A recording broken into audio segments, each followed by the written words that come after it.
ഇടതുപക്ഷം ഹൃദയപക്ഷം ഗ്രൂപ്പിലെ പ്രിയ സഖാക്കൾക്ക് അഭിവാദനങ്ങൾ.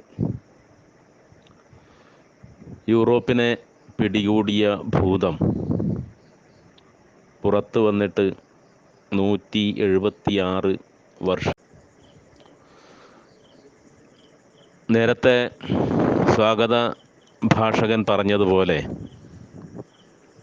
1847 നവംബറിലാണ് communist league അതിൻ്റെ പ്രകടന പത്രിക പുറത്തിറക്കാനുള്ള തീരുമാനത്തിൽ എത്തുന്നതും അന്നത്തെ യുവ സൈദ്ധാന്തികരായിരുന്ന മാർക്സിനെയും എംഗൽസിനെയും അത് എഴുതി തയ്യാറാക്കുന്നതിനുള്ള ചുമതല ഏൽപ്പിക്കുന്നതും. ഡിസംബറോടെ പൂർത്തിയാക്കണം, ഒരു മാസത്തിനകം പൂർത്തിയാക്കണം എന്ന നിർദ്ദേശത്തോടെയാണ് ഈ ചുമതല മാർക്സിലും എംഗൽസിലും ഈ സംഘടന നിക്ഷേപിക്കുന്നത്.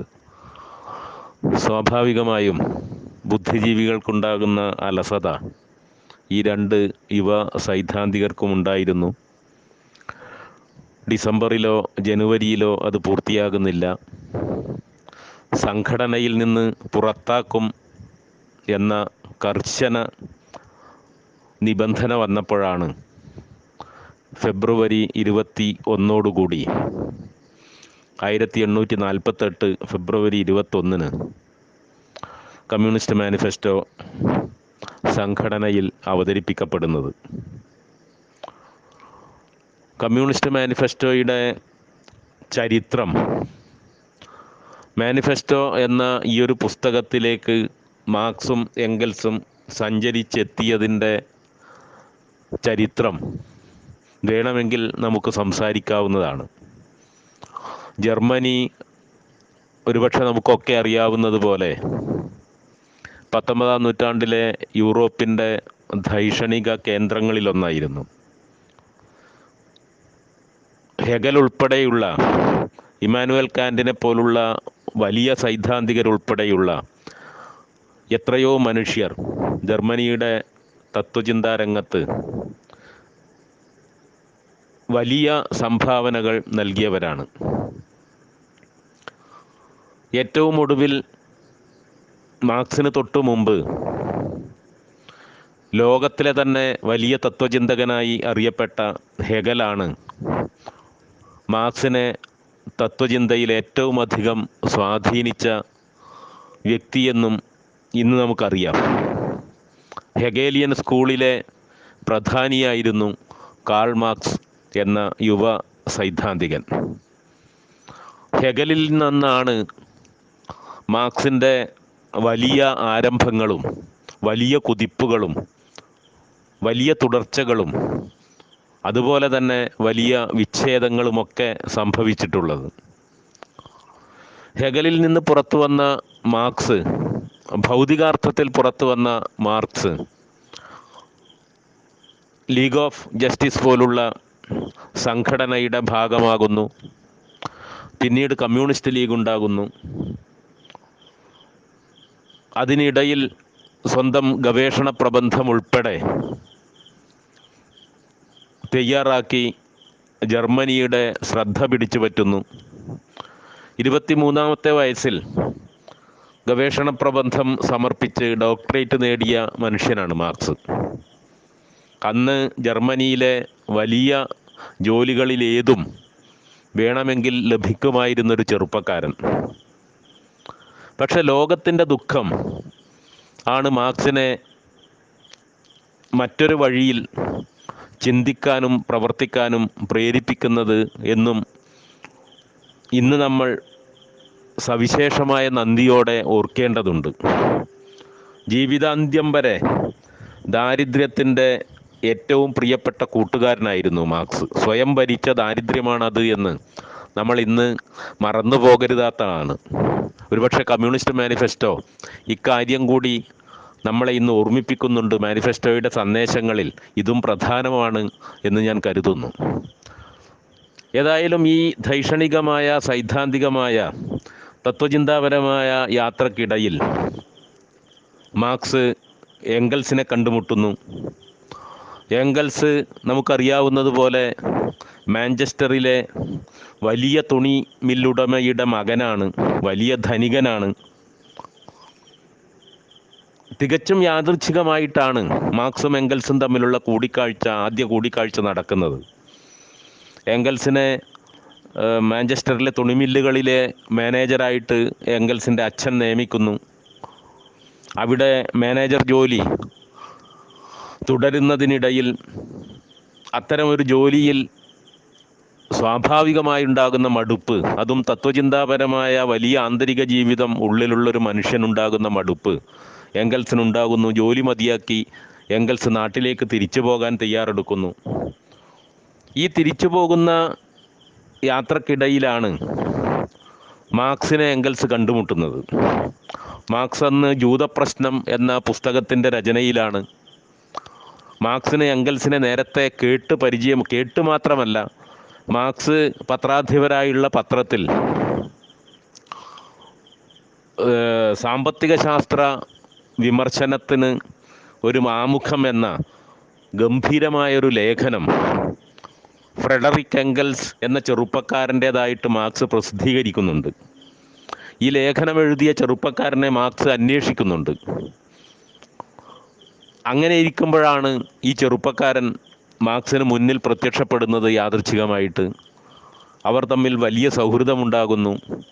താൻ ഇപ്പോൾ എഴുതിക്കൊണ്ടിരിക്കുന്ന പുസ്തകത്തിൻ്റെ രചനയിൽ സഹായിക്കാമോ എന്ന് മാർക്സ് എംഗൽസിനോട് ആരായുന്നു. അവർ സൗഹൃദത്തിൻ്റെ, ഒരുപക്ഷെ ലോകത്തിലെ ഏറ്റവും വലിയ സൗഹൃദങ്ങളിലൊന്നിൻ്റെ ആരംഭം അവിടെ വെച്ച് കുറിക്കുന്നു. പിന്നീട് മാർക്സ് അദ്ദേഹത്തിൻ്റെ തത്വചിന്താ ജീവിതത്തിലെ വലിയ വിച്ഛേദമുണ്ടാക്കിയ ജർമ്മൻ പ്രത്യയശാസ്ത്രം എന്ന പുസ്തകം എഴുതുന്നു. അന്നും എംഗൽസ് മാർക്സിൻ്റെ കൂടെയുണ്ട് ഗ്രന്ഥരചനയുടെ സഹായിയായിട്ട്. മാർക്സിന് അന്ന് 26 വയസ്സ്, എംഗൽസിന് 24 വയസ്സ്. ഇങ്ങനെയൊക്കെ ഒന്നിച്ച് പ്രവർത്തിക്കുന്ന ഈ കാലത്താണ് മാർക്സിനെയും എംഗൽസിനെയും കമ്മ്യൂണിസ്റ്റ് മാനിഫെസ്റ്റോയുടെ രചനയുടെ ചുമതല കമ്മ്യൂണിസ്റ്റ് ലീഗ് ഏൽപ്പിക്കുന്നത്. ഏതായാലും കമ്മ്യൂണിസ്റ്റ് മാനിഫെസ്റ്റോ ഇരുവരും ചേർന്ന് തയ്യാറാക്കി 1848 ഫെബ്രുവരി 21 അത് പ്രസിദ്ധം ചെയ്തു. ഒരുപക്ഷെ ലോകത്തിൻ്റെ തത്വചിന്താ ജീവിതത്തിൽ വലിയ ഒരു വഴിത്തിരിവായിട്ട്, സമാനതകളില്ലാത്ത വഴിത്തിരിവായിട്ട് ഈ പുസ്തകത്തിൻ്റെ പ്രസിദ്ധീകരണം അടയാളപ്പെട്ടു.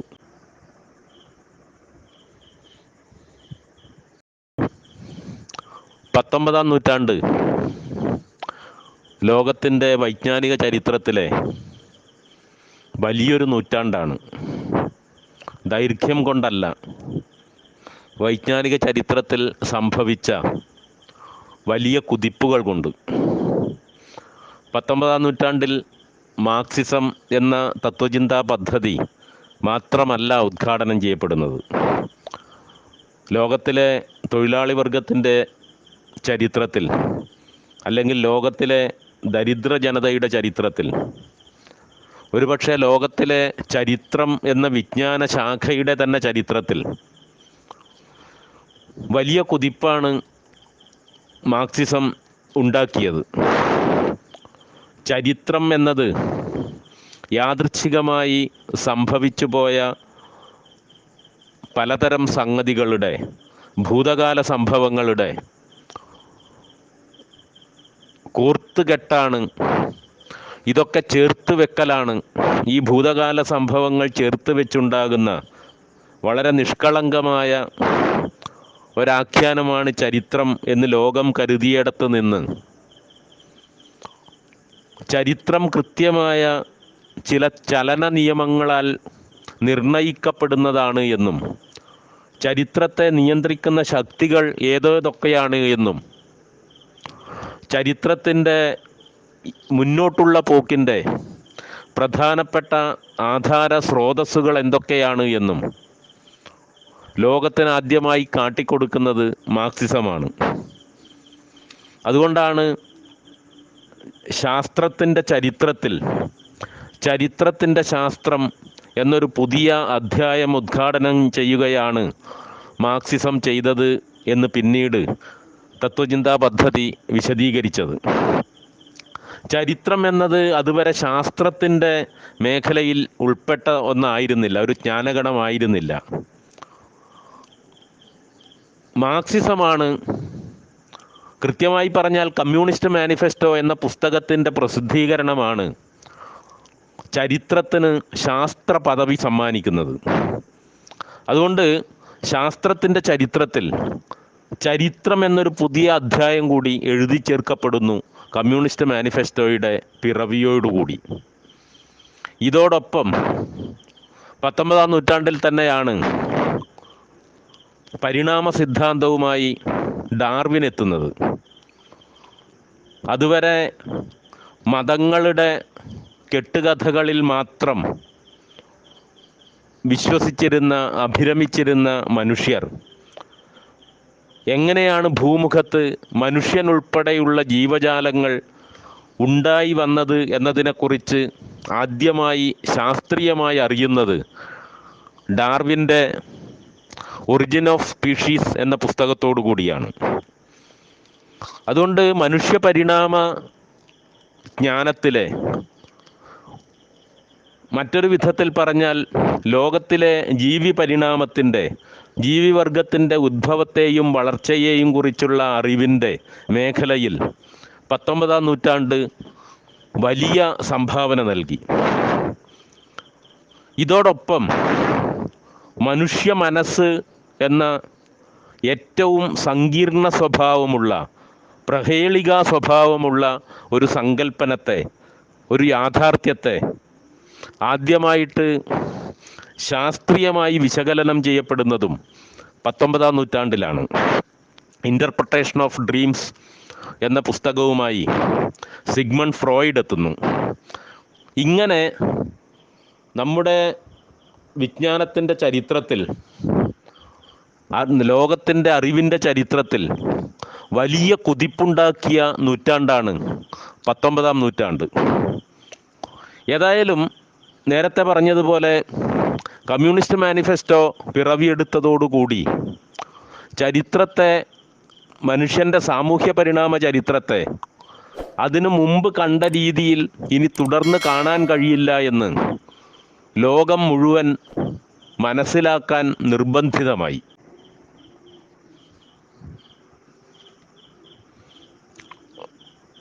മാനിഫെസ്റ്റോ അടിസ്ഥാനപരമായി വിശദീകരിക്കാൻ ശ്രമിക്കുന്നത് നേരത്തെ സൂചിപ്പിച്ചതുപോലെ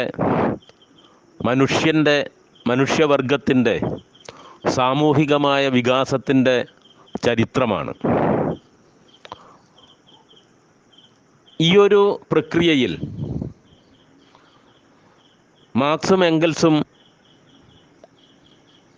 ആദ്യമായിട്ട് നമ്മളെ മനസ്സിലാക്കിക്കാൻ ശ്രമിക്കുന്ന കാര്യം, എത്രയോ നൂറ്റാണ്ടുകൾ, സഹസ്രാബ്ദങ്ങൾ, ഒരുപക്ഷെ ലക്ഷക്കണക്കിന് വർഷങ്ങൾ മനുഷ്യർ ഭൂമിയിലെ മറ്റേത് ജീവജാലങ്ങളെയും പോലെ തന്നെയായിരുന്നു എന്നാണ്. നാഗരികത അന്യമായ, കാടുകളിൽ വസിക്കുന്ന, ഭക്ഷണം പാകം ചെയ്ത് കഴിക്കാത്ത, വസ്ത്രം ധരിക്കാത്ത, ഭാഷ കൊണ്ട് സംസാരിക്കാത്ത, കൃഷിയിലൂടെ ഭക്ഷ്യധാന്യങ്ങൾ ഉൽപ്പാദിപ്പിക്കാത്ത മറ്റെല്ലാ ജന്തുവർഗങ്ങളെയും പോലെ one for all and all for one എന്ന പ്രകൃതിയുടെ നിയമമനുസരിച്ച് ലക്ഷക്കണക്കിന് വർഷങ്ങളോളം ജീവിച്ച മനുഷ്യർ. ഇങ്ങനെ എല്ലാ മനുഷ്യരും തുല്യരായി ജീവിച്ച, പ്രകൃതിയിൽ നിന്ന് കിട്ടുന്നത് ഭക്ഷിച്ച് ജീവിച്ച ഈ ലക്ഷക്കണക്കിന് വർഷങ്ങളെയാണ് ചരിത്രത്തിൻ്റെ ആരംഭ കാലമായിട്ട് മാർക്സും എംഗൽസും വിശദീകരിച്ചത്. പ്രാകൃത കമ്മ്യൂണിസം. ഈ പ്രാകൃത കമ്മ്യൂണിസത്തിൽ നിന്ന് മറ്റെല്ലാ ജീവജാലങ്ങളിൽ നിന്നും വ്യത്യസ്തമായി മനുഷ്യൻ പുറത്തു കടക്കുന്നു. ലക്ഷക്കണക്കിന് വർഷങ്ങൾക്ക് ശേഷമാണെങ്കിലും ഈ പുറത്തു കടക്കൽ മനുഷ്യൻ്റെ തലച്ചോറിൻ്റെ വികാസവുമായി ബന്ധപ്പെട്ടാണ് സംഭവിക്കുന്നത്. മനുഷ്യന് മറ്റ് ജീവജാലങ്ങളിൽ നിന്നുള്ള മൗലികമായ ശാരീരികമായ ഏറ്റവും പ്രധാനപ്പെട്ട വ്യത്യാസം മനുഷ്യൻ്റെ തലച്ചോറ് കാലങ്ങൾക്കനുസരിച്ച് വികസിക്കുന്നു എന്നതാണ്. തലച്ചോറ് വികസിക്കുന്നത് കൊണ്ട് തന്നെ പ്രകൃതിയെ മനസ്സിലാക്കാൻ മറ്റ് ജീവജാലങ്ങളിൽ നിന്ന് വ്യത്യസ്തമായി കുറെ കൂടി അധികമായിട്ട് മനുഷ്യൻ എന്ന ജീവിവർഗത്തിന് സാധിക്കുന്നു. മനസ്സിലാക്കാൻ മാത്രമല്ല, പ്രകൃതിയോട് ആ രീതിയിൽ പ്രതികരിക്കാനും മനുഷ്യന് സാധിക്കുന്നു. അങ്ങനെയാണ് കൃഷി കണ്ടുപിടിക്കുന്നത്.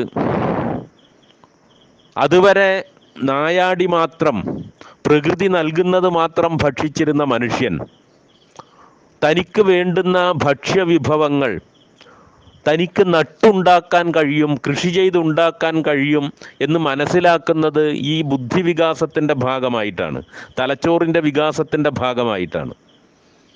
അങ്ങനെ കൃഷി കണ്ടുപിടിക്കുന്നതോടുകൂടി, കൃഷിയിലേർപ്പെടുന്നതോടുകൂടി മറ്റ് പ്രകൃതി ജീവികളിൽ നിന്ന് മൗലികമായി മനുഷ്യൻ വേർതിരിക്കപ്പെടാൻ തുടങ്ങുന്നു.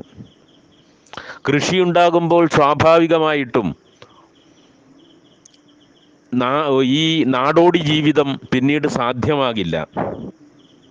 പ്രകൃതിയുടെ പ്രതിഭാസങ്ങളോട് മല്ലിട്ട്, അത് മഴയാകട്ടെ, മഞ്ഞാകട്ടെ, കടുത്ത വേനലാകട്ടെ, ഇടിയാകട്ടെ, മിന്നലാകട്ടെ, പ്രകൃതിയുടെ ഈ പ്രതിഭാസങ്ങളോടൊക്കെ മല്ലിട്ട് ഒരു സ്ഥലത്ത് ഒരു കൃഷി വിളവെടുപ്പ് കാലത്തേക്കെങ്കിലും സ്ഥിരമായി താമസിക്കാൻ മനുഷ്യവർഗം, മനുഷ്യവംശം, മനുഷ്യർ നിർബന്ധിതരാകുന്നു. അങ്ങനെയാണ് ഈ സ്വകാര്യ സ്വത്ത് എന്നൊരു സങ്കല്പം, അല്ലെങ്കിൽ സ്ഥിരതാമസം എന്നൊരു സങ്കല്പം, അതോടൊപ്പം കുടുംബം എന്നൊരു സങ്കല്പം ഒക്കെ മനുഷ്യനിൽ മാത്രം ഉണ്ടായി വരുന്നത്. ഈ ഒരു ആശയം യഥാർത്ഥത്തിൽ എംഗൽസിൻ്റെ കുടുംബം, സ്വകാര്യ സ്വത്ത്, ഭരണകൂടം എന്ന പിൽക്കാല പുസ്തകത്തിലാണ് പിന്നീട് വിശദമായി പ്രതിപാദിക്കപ്പെടുന്നതെങ്കിലും കമ്മ്യൂണിസ്റ്റ് മാനിഫെസ്റ്റോയിൽ ഇതിൻ്റെ സൂചനകൾ നമുക്ക് വായിക്കാം. പ്രാകൃത കമ്മ്യൂണിസത്തിൽ നിന്ന് അടിമത്തം എന്നൊരു വ്യവസ്ഥയിലേക്ക് ആദ്യമായിട്ട് മനുഷ്യൻ വർഗപരമായി വേർതിരിയുന്ന ഈ വ്യവസ്ഥയിലേക്ക് മനുഷ്യവർഗം എത്തിച്ചേർന്നത് എങ്ങനെയെന്ന് ഈ രൂപത്തിലാണ് കമ്മ്യൂണിസ്റ്റ് മാനിഫെസ്റ്റോ വിശദീകരിക്കാൻ ശ്രമിക്കുന്നത്. കമ്മ്യൂണിസ്റ്റ് മാനിഫെസ്റ്റോ എന്ന ചെറു പുസ്തകത്തിൻ്റെ വലിയ പ്രാധാന്യങ്ങളിലൊന്ന് മാർക്സിൻ്റെയും എംഗൽസിൻ്റെയും പിൽക്കാലത്തെ ആയിരക്കണക്കിന് പേജുകളിലുള്ള രചനകളുടെയൊക്കെ സൂചനകൾ ഈ പുസ്തകത്തിൽ തന്നെ ഉണ്ട് എന്നതാണ്. മാർക്സിൻ്റെ മൂലധനം ഉൾപ്പെടെയുള്ള പുസ്തകത്തിലെ ആശയങ്ങളുടെ പ്രാരംഭ രൂപം നമുക്ക് കമ്മ്യൂണിസ്റ്റ് മാനിഫെസ്റ്റോയിൽ വായിക്കാം. മാനിഫെസ്റ്റോയുടെ തന്നെ വിശദീകരണങ്ങളാണ് ഒരർത്ഥത്തിൽ മാർക്സിൻ്റെയും എംഗൽസിൻ്റെയും പിൽക്കാല കൃതികളെല്ലാം. വിശദീകരണങ്ങൾ മാത്രമല്ല, തീർച്ചയായിട്ടും അതിൽ തിരുത്തലുകളുണ്ട്, കൂട്ടിച്ചേർക്കലുകളുണ്ട്, നിരാകരണങ്ങളുണ്ട്. എങ്കിലും പിന്നീടുള്ള മാർക്സിസ്റ്റ് സാഹിത്യത്തിലെ മാർക്സ് എംഗൽസ് സമ്പൂർണ്ണ കൃതികളുടെ സൂചനകളൊക്കെ നമുക്ക് കമ്മ്യൂണിസ്റ്റ് മാനിഫെസ്റ്റോയിൽ വായിച്ചെടുക്കാൻ കഴിയും. ഏതായാലും ഈ പ്രാകൃത കമ്മ്യൂണിസത്തിൽ നിന്ന് മനുഷ്യൻ അടിമത്തം എന്ന വ്യവസ്ഥയിലേക്ക് വരുന്നു. സ്വത്ത് കയ്യിലുള്ള, വിഭവങ്ങൾ കയ്യിലുള്ള ഒരു വിഭാഗവും ഇത് കയ്യിലില്ലാത്ത മറ്റൊരു വിഭാഗവുമായി മനുഷ്യൻ വേർതിരിയുന്നത് ഈ ഒരു ഘട്ടത്തോടു കൂടിയാണ്. ഈ പ്രാകൃത കമ്മ്യൂണിസത്തിന് ശേഷമുള്ള ലോകത്തിൻ്റെ ചരിത്രം, മനുഷ്യവംശത്തിൻ്റെ ചരിത്രം വർഗസമരത്തിൻ്റെ ചരിത്രമാണ് എന്ന് അർത്ഥശങ്കയ്ക്ക് ഇട നൽകാത്ത വിധം കമ്മ്യൂണിസ്റ്റ് മാനിഫെസ്റ്റോ വിശദീകരിക്കുന്നു. പ്രാകൃത കമ്മ്യൂണിസത്തിൽ നിന്ന് പിന്നീട് അടിമത്തത്തിൽ നിന്ന് പിന്നീട് മനുഷ്യവംശം ഫ്യൂഡലിസത്തിലേക്ക് എത്തുന്നു. ഫ്യൂഡലിസത്തിൻ്റെ തകർച്ചയ്ക്ക് ശേഷം ഈ മനുഷ്യർ മുതലാളിത്തത്തിലേക്ക് എത്തുന്നു. മുതലാളിത്തത്തിൽ നിന്ന് സോഷ്യലിസത്തിലേക്ക് വികസിക്കുന്നു. സോഷ്യലിസം അന്തിമമായി കമ്മ്യൂണിസം എന്ന വർഗരഹിതമായ ഒരു സാമൂഹിക ക്രമത്തിൽ അവസാനിക്കുന്നു. കമ്മ്യൂണിസ്റ്റ് മാനിഫെസ്റ്റോയുടെ മനുഷ്യവംശത്തിൻ്റെ ചരിത്ര പരിണാമത്തിലെ ഘട്ടങ്ങൾ ഇവയാണ്. ഈ ചരിത്ര പരിണാമത്തിന് ആധാരമായിട്ട് ഓരോ ചരിത്രഘട്ടങ്ങളുടെയും നിർമ്മിതിയുടെ കാരണമായിട്ട് കമ്മ്യൂണിസ്റ്റ് മാനിഫെസ്റ്റോ പറയുന്നത് ഉൽപാദന ബന്ധങ്ങളാണ് ചരിത്രത്തെ അടിസ്ഥാനപരമായി നിർണയിക്കുന്നത് എന്നാണ്. മാനിഫെസ്റ്റോ നമുക്ക് പറഞ്ഞു തരുന്നത് ഉൽപാദന ഉപകരണങ്ങൾ, ഉൽപാദന ശക്തികൾ, ഉൽപാദന ബന്ധങ്ങൾ, ഇതാണ് ഓരോ ചരിത്രഘട്ടത്തിൻ്റെയും സ്വഭാവത്തിൻ്റെ അടിസ്ഥാനം. ഉൽപാദന ശക്തികൾ, ഉൽപാദന ഉപകരണങ്ങൾ കയ്യിലുള്ള ഈ മനുഷ്യരെയാണ് ഏറ്റവും ലളിതമായിട്ട് ബൂർഷ്വാസികൾ എന്ന് പറയുന്നത്. മാനിഫെസ്റ്റോയുടെ ബൂർഷ്വാസി എന്ന വാക്കിൻ്റെ ഏറ്റവും ലളിതമായ വിശദീകരണം ഇതാണ്. തീർച്ചയായിട്ടും ഈ കമ്മ്യൂണിസ്റ്റ് സങ്കല്പനങ്ങൾക്കൊക്കെ കുറെ കൂടി ആഴത്തിലുള്ള, കുറെ കൂടി സങ്കീർണതകൾ ഉൾക്കൊള്ളുന്ന അർത്ഥതലങ്ങളുണ്ട് എന്നത് നമ്മൾ വിസ്മരിക്കാനും പാടില്ല. ഉത്പാദന ഉപകരണങ്ങളുടെ ഉടമസ്ഥാവകാശം കൈയാളുന്ന വർഗത്തെയാണ്, വിഭാഗത്തെയാണ് ഏറ്റവും ലളിതമായിട്ട് ബൂർഷ്വാസികൾ എന്ന് പറയുന്നത്. സ്വന്തം അധ്വാനശേഷി ഒഴികെ മറ്റൊന്നും വിൽക്കാനില്ലാത്ത മറുവശത്തുള്ള വലിയ വിഭാഗം മനുഷ്യരെയാണ്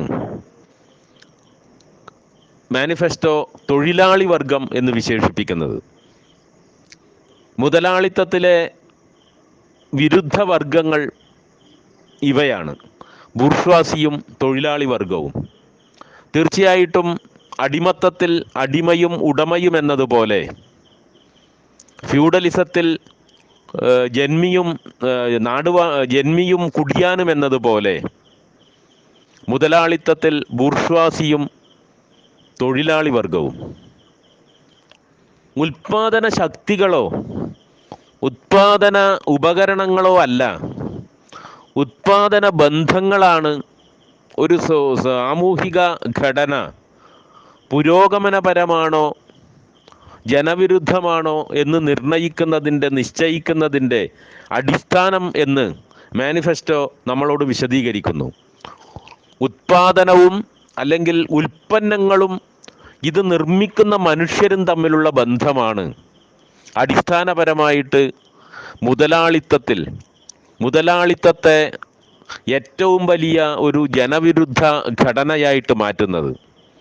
ഇതിനെയാണ്, ഈ ബന്ധത്തെ വിശദീകരിക്കുമ്പോഴാണ് മാർക്സ് അന്യവത്കരണം എന്ന ഒരു സങ്കല്പം നമുക്ക് മുന്നിൽ അവതരിപ്പിക്കുന്നത്. താൻ ഉൽപ്പാദിപ്പിക്കുന്ന ഉൽപ്പന്നങ്ങളുമായി ഒരു തൊഴിലാളിക്കുണ്ടാകുന്ന ബന്ധമില്ലായ്മയെയാണ് ഈ അന്യവത്കരണം എന്ന സങ്കല്പനം കൊണ്ട് മാർക്സ് വിശദീകരിക്കുന്നത്. വ്യക്തമാകാൻ വേണ്ടി ഒരു ഉദാഹരണം സഖാക്കളോട് പറയാം. ഒരു ടൈലർ, ഒരു തയ്യൽക്കാരൻ ഒരു ഷർട്ട് തുന്നുന്നു ഒരാൾക്ക് വേണ്ടി. ഈ ഷർട്ട് തുന്നുമ്പോൾ, ഷർട്ട് തയ്ച്ചെടുക്കുമ്പോൾ ഈ ഷർട്ട് ഈ തയ്ക്കാൻ തന്ന ആൾക്ക് ഈ ഷർട്ട് തുന്നിക്കൊടുത്താൽ, പിന്നീട് ആ ആൾ ഈ ഷർട്ടും ധരിച്ച് തൻ്റെ മുന്നിലൂടെ നടക്കുമ്പോൾ ഈ തയ്യൽക്കാരൻ അനുഭവിക്കുന്ന ഒരു ആനന്ദമുണ്ട്. ആ ആനന്ദം ഇത് താൻ നിർമ്മിച്ച ഷർട്ടാണ് എന്ന ആനന്ദമാണ്. അതിൻ്റെ സാമ്പത്തിക ആനുകൂല്യങ്ങൾക്കെല്ലാം ഉപരി ഈ തയ്യൽക്കാരൻ്റെ ഏറ്റവും വലിയ ആനന്ദങ്ങളിലൊന്നും അതാണ്. നേരെ മറിച്ച് വലിയ വ്യവസായ യൂണിറ്റുകളിൽ ഒരു തയ്യൽക്കാരൻ ജോലി ചെയ്യുമ്പോൾ ആ തയ്യൽക്കാരൻ ഒരുപക്ഷെ ഷർട്ടിൻ്റെ വലത് കൈ മാത്രമായിരിക്കും രാവിലെ മുതൽ വൈകുന്നേരം വരെ അടിക്കുക. അങ്ങനെ 100 200 1000 കൈകൾ അയാൾ തയ്ക്കുന്നുണ്ടാകും. ഇതിൻ്റെ ഇടത് കൈ മറ്റൊരു കമ്പനിയിലായിരിക്കും തയ്ക്കുക. അതിൻ്റെ ഷർട്ടിൻ്റെ കോളർ മറ്റൊരു നഗരത്തിൽ നിന്നായിരിക്കും നിർമ്മിക്കുക. ഇതൊക്കെ അസംബിൾ ചെയ്യുന്നത് മറ്റൊരു സംസ്ഥാനത്തായിരിക്കാം. ഇത് പാക്ക് ചെയ്ത് വിതരണം ചെയ്യുന്നത് വേറൊരു കമ്പനി ആയിരിക്കാം. ഇത് ധരിക്കുന്ന ആളെ ഈ തയ്യൽക്കാരൻ കാണുന്നേയില്ല. അതുകൊണ്ട് താൻ നിർമ്മിച്ച ഒരു വസ്തുവും താനും തമ്മിൽ ഒരു ബന്ധവുമില്ലാതാവുകയും അങ്ങനെ ഈ താൻ ഉൽപ്പാദിപ്പിച്ച വസ്തുവിൽ നിന്നുള്ള ആനന്ദം ഉൽപാദകൻ അല്ലെങ്കിൽ ഈ തൊഴിലാളിക്ക് നിഷേധിക്കപ്പെടുകയും ചെയ്യുന്ന അവസ്ഥയെയാണ് മാർക്സ് അന്യവത്കരണം എന്ന സങ്കല്പം കൊണ്ട് വിശദീകരിക്കാൻ ശ്രമിക്കുന്നത്. മുതലാളിത്തം ഏറ്റവും അധികം തൊഴിലാളികളിൽ ഉണ്ടാക്കുന്ന വിഷാദഭാവത്തിന് അടിസ്ഥാനം ഈ അന്യവത്കരണം ദിനംപ്രതി കൂടിക്കൂടി വരുന്നു എന്നതാണ്. ഏതായാലും ഉത്പാദന ഉപകരണങ്ങളോ ഉത്പാദന ശക്തികളോ അല്ല, ഉത്പാദന ബന്ധങ്ങളാണ് ഒരു സമൂഹത്തിൻ്റെ ഘടനയുടെ പുരോഗമനപരമോ അധോഗമനപരമോ ആയ സ്വഭാവത്തെ നിർണയിക്കുന്നത് എന്ന് മുതലാളിത്തത്തെ വിശകലനം ചെയ്യുമ്പോൾ മാർക്സ്, എംഗൽസ് നമ്മളോട് വിശദീകരിക്കുന്നു. ഇങ്ങനെ ഓരോ ചരിത്രഘട്ടത്തെയും തീർച്ചയായിട്ടും അടിമത്തത്തെ ഈ രീതിയിൽ തന്നെ വിശകലനം ചെയ്യേണ്ടതാണ്. ഫ്യൂഡലിസത്തെ ഈ രീതിയിൽ തന്നെ മാനിഫെസ്റ്റോ വിശകലനം ചെയ്തിട്ടുണ്ട്. ഒരു ചെറിയ സംസാരത്തിൽ ഇതൊക്കെ ഉൾക്കൊള്ളിക്കുക പ്രായോഗികമായി ബുദ്ധിമുട്ടായതുകൊണ്ടാണ് അതിലേക്കൊന്നും കടക്കാത്തത്. ഒറ്റൊരു കാര്യം മാത്രം പറയാം. ഏത് സാമൂഹിക ഘടനയിലും അതിൻ്റെ തന്നെ അന്തകനെ കൂടി ഉൾച്ചേർത്തിട്ടാണ് അത്തരമൊരു സാമൂഹിക ഘടന നിർമ്മിക്കപ്പെടുന്നത് എന്ന് മാർക്സ്, എംഗൽസ് നമുക്ക് പറഞ്ഞു തരുന്നുണ്ട്. ഈ അന്തകനാണ് ആ സാമൂഹിക ഘടനയുടെ തകർച്ചക്ക് കാരണമായിട്ടും അന്തിമമായിട്ടുണ്ടാകുന്നത്. ഇപ്പോൾ അടിമത്തത്തിൻ്റെ കാലത്ത് അടിമയും ഉടമയും തമ്മിലുള്ള ബന്ധം ഒരു ഘട്ടം കഴിയുമ്പോൾ അതിതീവ്രമായ ശത്രുതയിലേക്ക് വരികയും അടിമ സ്വന്തം ജീവിതത്തിൽ നിഷേധിക്കപ്പെടുന്ന സ്വാതന്ത്ര്യത്തിന് വേണ്ടി, അവകാശങ്ങൾക്ക് വേണ്ടി വലിയ പോരാട്ടങ്ങൾക്ക് തുടക്കം കുറിക്കുകയും ചെയ്യും. ഈ പോരാട്ടങ്ങൾ അന്തിമമായി അടിമത്തം എന്ന വ്യവസ്ഥയുടെ വേരറുക്കും.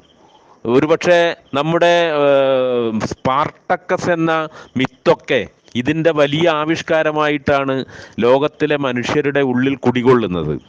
ഇതുപോലെ തന്നെ ഫ്യൂഡലിസവും ഒരു ഘട്ടം കഴിയുമ്പോൾ തകരാതെ നിർവാഹമില്ല എന്ന അവസ്ഥയിലേക്കെത്തും.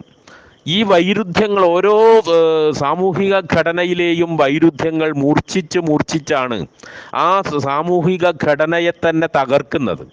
ഇത് മുതലാളിത്തത്തെ സംബന്ധിച്ചാണെങ്കിൽ മുതലാളിത്തം, നമ്മൾ ഇന്ന് ജീവിക്കുന്ന ലോകത്തിൻ്റെ ഘട്ടം മുതലാളിത്തമായതുകൊണ്ട് ആ ഘട്ടത്തെക്കുറിച്ച് കുറച്ച് വിശദമായിട്ട് പറയാം എന്ന് ഞാൻ വിചാരിക്കുന്നു. മുതലാളിത്തം തകരുന്നത് തീർച്ചയായിട്ടും മുതലാളിത്തത്തിൻ്റെ തന്നെ ഘടനയുടെ ഉള്ളിൽ ഒളിച്ചു വെച്ചിട്ടുള്ള ഈ വൈരുദ്ധ്യങ്ങളുടെ തീവ്രതയിലാണ്. മുതലാളിത്തം എന്നത് തീർച്ചയായിട്ടും ഒരു ചരക്കുൽപാദന വ്യവസ്ഥയാണ്. ചരക്കുണ്ടാക്കുന്നു, മൂലധനം ഇറക്കുന്നു മുതലാളി, മൂലധനം കൊണ്ട് ചരക്ക് നിർമ്മിക്കുന്നു, ഈ ചരക്ക് വിറ്റ് ലാഭമുണ്ടാവുന്നു, ഈ ലാഭം കൂടി ചേർത്തിട്ട് കൂടുതൽ മൂലധനം ഉണ്ടാകുന്നു, കൂടുതൽ മൂലധനം കൂടുതൽ ഉൽപ്പാദന പ്രക്രിയയിലേക്ക് കടക്കുന്നു, കൂടുതൽ ഉൽപ്പാദന പ്രക്രിയയിലൂടെ കൂടുതൽ ഉൽപ്പന്നങ്ങൾ ഉണ്ടാകുന്നു. ഇങ്ങനെ ഉൽപ്പന്നങ്ങളുടെ പെരുപ്പമാണ്, ഉൽപ്പാദന പ്രക്രിയയുടെ വൈപുല്യമാണ് മുതലാളിത്തത്തെ വികസിപ്പിക്കുന്നത്. പക്ഷേ ഈ ഉൽപ്പാദന പ്രക്രിയയുടെ വൈപുല്യം തന്നെയാണ്, ഉൽപ്പന്നങ്ങളുടെ പെരുപ്പം തന്നെയാണ് മുതലാളിത്തത്തെ അന്തിമമായി തകർച്ചയിലേക്ക് എത്തിക്കുന്നതും. കാരണം ഈ ഉൽപ്പാദന പ്രക്രിയ മുന്നേറും തോറും ലാഭം മിച്ചമൂല്യം ലാഭമായി മാറുകയും ഈ ലാഭം ഒരു ചെറിയ ന്യൂനപക്ഷത്തിൻ്റെ കയ്യിൽ മാത്രം കുമിഞ്ഞുകൂടുകയും ചെയ്യുന്നു. മറുവശത്ത് ദാരിദ്ര്യം വ്യാപകമായി പെരുകുന്നു. മുതലാളിത്തത്തിൻ്റെ ഉൽപാദന പ്രക്രിയ മുന്നോട്ട് നീങ്ങുന്തോറും ഈ പ്രക്രിയ കൂടുതൽ തീവ്രമാവുകയും വാങ്ങൽ ശേഷിയില്ലാത്ത മനുഷ്യരുടെ എണ്ണം മറുവശത്ത് വ്യാപകമായി വർദ്ധിക്കുകയും ചെയ്യുന്നു. ഇങ്ങനെ ലാഭം ഒരു വശത്ത് കുമിഞ്ഞുകൂടുന്നതിൻ്റെ സമാന്തരമായിട്ട് വാങ്ങൽ ശേഷിയില്ലാത്ത മനുഷ്യരുടെ എണ്ണം പെരുകുമ്പോൾ ഈ കൂടുതൽ ഉൽപ്പാദിപ്പിക്കപ്പെട്ട ഉൽപ്പന്നങ്ങൾ വിറ്റഴിക്കപ്പെടാത്ത അവസ്ഥ ഉണ്ടാകും. ഉൽപ്പന്നങ്ങൾ കെട്ടിക്കിടക്കുന്ന ദീർഘകാലം കെട്ടിക്കിടക്കുന്ന അവസ്ഥയിൽ മുതലാളിത്തത്തിന് പിന്നെ പിടിച്ചു നിൽക്കാൻ കഴിയില്ല. ഇതിൻ്റെ ലളിതമായ വിശദീകരണം ഇതാണ്. ഈ അമിതോൽപാദനം സാങ്കേതിക വിദ്യയുടെ കൂടി സഹായത്തോടെ തൊഴിലാളികളെ ചൂഷണം ചെയ്തുണ്ടാക്കുന്ന അമിതോൽപാദനം മുതലാളിത്തത്തിൻ്റെ ഗുണഭോക്താക്കളുടെ ലാഭം നിരന്തരമായി പെരുപ്പിക്കുകയും നേരത്തെ പറഞ്ഞതുപോലെ മറുവശത്തെ ഈ വാങ്ങൽ ശേഷിയുള്ള മനുഷ്യരുടെ എണ്ണത്തെ നിരന്തരമായി ചുരുക്കി കൊണ്ടുവരികയും ചെയ്യുമ്പോൾ ഒരു ഘട്ടത്തിൽ മുതലാളിത്തത്തിന് തകരാതെ നിർവാഹമില്ല എന്ന സ്ഥിതി സംജാതമാകും. തീർച്ചയായിട്ടും മുതലാളിത്തം തകരും.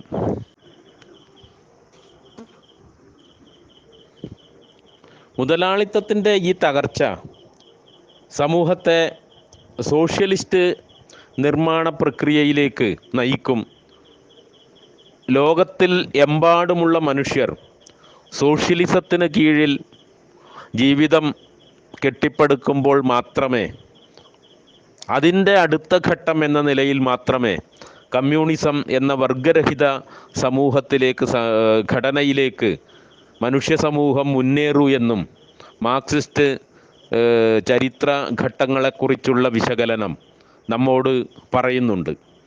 ഏതായാലും കമ്മ്യൂണിസ്റ്റ് മാനിഫെസ്റ്റോയുടെ ഉള്ളടക്കം വിശദീകരിക്കുക എന്നതിനപ്പുറം മാനിഫെസ്റ്റോയെക്കുറിച്ച് ഇന്ന് സംസാരിക്കുമ്പോൾ നമ്മൾ മറ്റു ചില കാര്യങ്ങൾ കൂടി തീർച്ചയായിട്ടും ഓർമ്മിക്കേണ്ടതുണ്ട്. അത്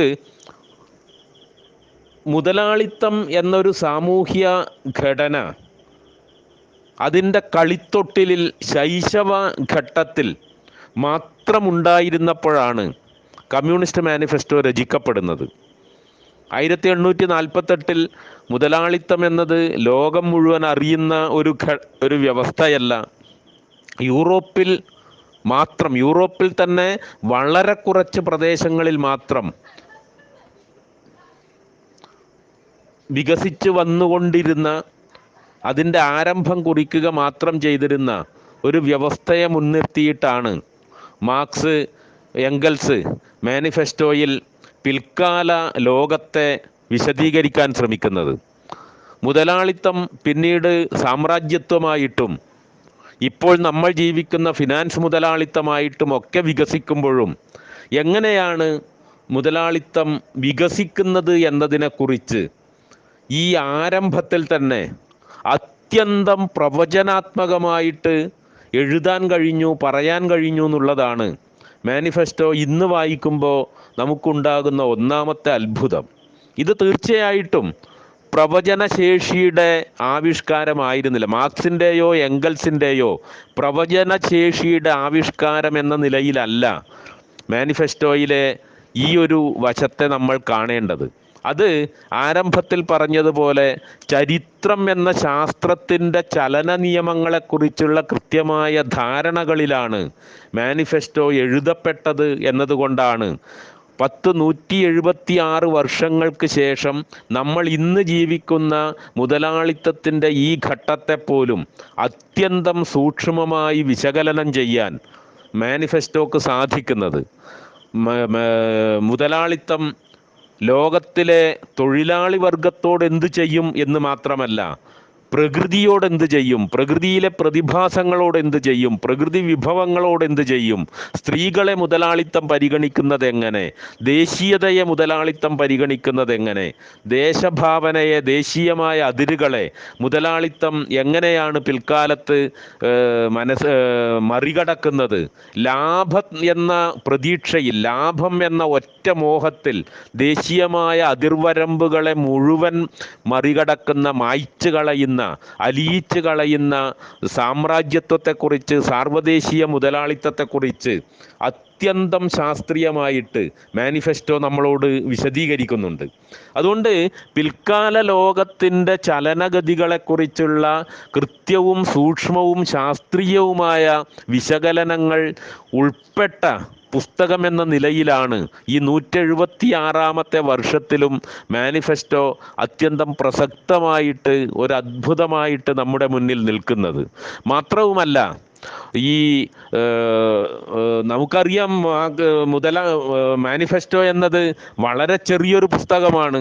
നേരത്തെ പറഞ്ഞതുപോലെ മാർക്സിൻ്റെയും എംഗൽസിൻ്റെയും ആയിരക്കണക്കിന് പേജുകളുള്ള പിൽക്കാല കൃതികളുടെയൊക്കെ സൂചനകൾ അതിൽ ഉൾപ്പെടുന്നു എന്ന നിലയിലാണ് മാനിഫെസ്റ്റോ വലിയൊരു ഗ്രന്ഥമാകുന്നത്. അത് അതിൻ്റെ ഭൗതികമായ വലുപ്പത്തിലല്ല, അതിൻ്റെ ആശയപരമായ പ്രവചനാത്മകതയുടെ വലുപ്പത്തിലാണ് മാനിഫെസ്റ്റോ ഒരു വലിയ പുസ്തകമായിട്ട് മാറുന്നത്.